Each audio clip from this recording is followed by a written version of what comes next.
నిన్న తెలంగాణలో కొన్ని జిల్లాలలో కొన్ని ఊర్లల్లో గ్రామాలల్లో ఎలక్షన్ని బహిష్కరించారట. అంటే వాళ్ళకున్న సమస్యలు తీర్చలేదు, ఈ కొత్త ప్రభుత్వం వచ్చిన తర్వాత తీర్చలేదు, లేదంటే పాత ప్రభుత్వాలు తీర్చలేదు, కాబట్టి మేము ఈ ఎలక్షన్ని బహిష్కరిస్తామని చెప్పి బహిష్కరించారట. లైక్ ఖమ్మంలో ఒక కాలువ మీద బ్రిడ్జ్ కావాలి అని చెప్పి ఎలక్షన్ బహిష్కరిస్తే పెద్దోళ్ళు వచ్చి మనం సమస్యను పరిష్కరిస్తాం, కానీరు ఓటేరు అని చెప్తే 11కి ఏమో ఓటింగ్ స్టార్ట్ అయిందట ఖమ్మంలో ఒక ఊర్లో.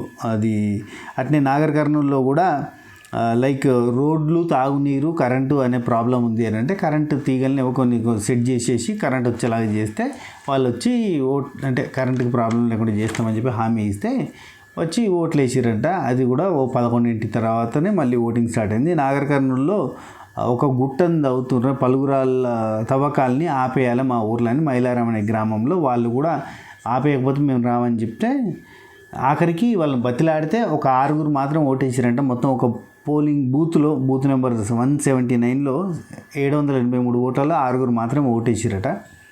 అట్లనే నేను ఇవన్నీ ఎందుకు చెప్తున్నట్టు లాస్ట్లో చెప్తాను. అట్నే మహబూబ్ నగర్లో ఒక దగ్గర వచ్చేసి ఏంటది పరిశ్రమ ఏర్పాటు చేస్తారు అని గవర్నమెంట్ అనౌన్స్ చేసిందట. పరిశ్రమలు ఏర్పాటు చేస్తే మా ఊరు ఖరాబ్ అయిపోతుందని చెప్పి వీళ్ళు పోరాటం చేసి అంటే ఎలక్షన్ బహిష్కరణ చేస్తే మళ్ళీ దాని గురించి మనం మాట్లాడదాం, కంపెనీ కాలుష్యం గురించి దాని గురించి మనం మాట్లాడదాము, మీరైతే ఓటేయరంటే 130 మంది మాత్రం ఓటేసిరట. మొత్తం 4000 ఓట్లు 3500 ఓట్ల వరకు ఉంటే అందులో 130 మంది మాత్రం ఓట్లు వేసిరట.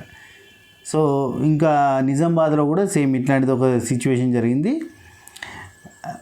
చాలా అంటే ఒక నిమిషం రోడ్డు లేదని చెప్పి వీధి దీపాలు లేవని చెప్పి వాళ్ళు బహిష్కరించారంట. అండ్ భద్రాద్రి కొత్తగూడెంలో కూడా సేమ్ తండావాసులు నీళ్ళ ప్రాబ్లం ఉంది, మాకు నీళ్లు కావాలని కొమరంభీం ఆసిఫాబాద్ జిల్లాలో కూడా ఒక ఊర్లో వాళ్ళు రోడ్లు కావాలని చెప్పి ఎలక్షన్ని బహిష్కరించారు. అండ్ రంగారెడ్డిలో కొత్తూరు మండలంలో కోడిచెర్ల గ్రామంలో కూడా వాళ్ళు కూడా ఎన్నికలను బహిష్కరించారు. ఇట్లా కొన్ని చోట్ల ఎన్నికలను బహిష్కరించారు. ఈ ఎన్నికలు బహిష్కరిస్తే అధికారులు పోయి మాట్లాడి లేదంటే ఆ ఏరియా ఎమ్మెల్యేలు లేదంటే ఆ ఏరియాలో ఉన్న కార్పొరేటర్లు కానీ సర్పంచ్లు కానీ పోయి మాట్లాడితే కొంతమంది ఓట్లు వేసారు, కొంతమంది ఓట్లు వేయలేదు. దీనివల్ల ఏదైనా మార్పు జరుగుతుందా? లేదు, మీరు అక్కడికి పోయి నోటాకి వేస్తే కనుక ఏదైనా ఉపయోగం ఉంటుందంటే జీరో.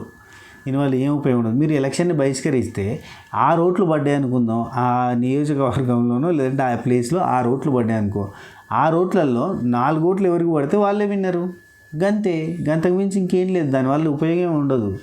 మీరు పోరాటం చేయాల్సింది ఏంటంటే ఎలక్షన్లో ఓటేసే ముందు కాదు, ఓటేసిన తర్వాత కూడా రాజకీయ నాయకుడు చేయకపోతే అతని దగ్గర పోయి అర్జీ పెట్టుకోవాలి, లేదంటే ఆ ఏరియాకి కంప్లైంట్ చేయాలి.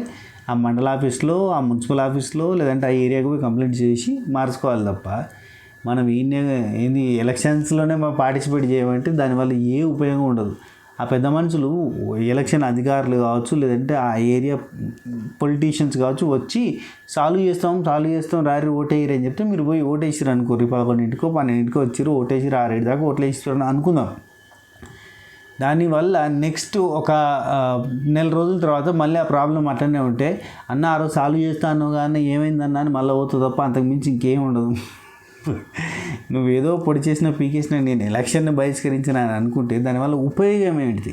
ఏం ఉండదు, ఉపయోగం జీరో ఉపయోగం. కాబట్టి నెక్స్ట్ తర్వాత కూడా ఇప్పుడు మనకి జెడ్పీటీసీ, ఎంపీటీసీ, సర్పంచ్ లేదంటే ఈ కార్పొరేటర్ ఇట్లాంటి ఎలక్షన్స్ జరుగుతాయి. అట్లాంటప్పుడు నేను ఎలక్షన్ని బహిష్కరిస్తా అంటే మనకి పోయింది ఏం లేదు. ఎంతమంది ఓటెత్తురో అంతమందిలో ఎంతమంది నాకెత్తురు అనేది ముఖ్యం వాళ్ళకి తప్ప నాకు నీళ్ళెత్తలేవు కాబట్టి నేను ఎలక్షన్ బహిష్కరిస్తా కాదు, నాకు నీళ్ళెత్తలేవు కాబట్టి ఎలక్షన్ బహిష్కరిస్తా కాదు. నువ్వు రేపు పొద్దున నీళ్ళు తెప్పిస్తా అంటే నీకు ఓటేస్తా, నీళ్ళు తెప్పియకపోతే నీకు గల్లబట్టి అడుగుతా ఏమంటావు అని గట్లా మాట్లాడేమన్నా ఓట్లు వేయాలి. కానీ బహిష్కరిస్తే నేను భయాల్లో దుంకుతా అంటే పోతే పో అంటాడు వాడు, అంతకు మించి ఇంకేముండదు.